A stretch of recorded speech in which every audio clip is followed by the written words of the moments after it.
Tai štai ką gavom nuplovę šitą lukštelį. Gavom jau kažką panašiau į mašiną. Dar tie nikeliai, aišku, jie dar yra kol kas, bet jų greitai jau labai greitai jau jų nebus. Bet šiaip jau kažkas tai yra. Jau matosi, kad ir ratai lieti, o neskardiniai. Va, variklis atsiplovė. Padoriai irgi atrodo netgi labai padoriai. Salonas dar nevalytas, bet dabar metas yra lipdukam. Turim visokiausių lipdukų.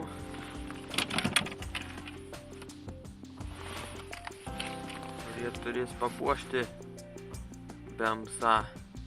Arba kitaip sakant, užmaskuoti nedidelius trūkumėlius.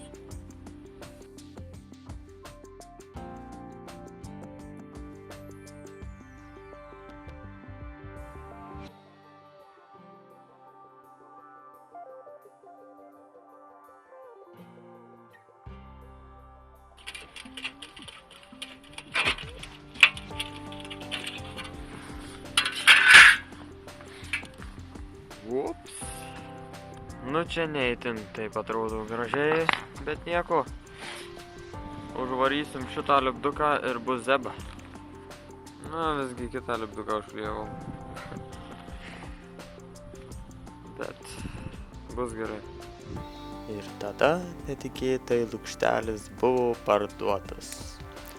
Na, bet nieko, neliūdėkit, jau yra kitas nusipirktas ir greitu metu laukite video. Šiek tiek su kitokiais tikslais ir šiek tiek kitaip atrodantis, na, bet manau patiks. Iki.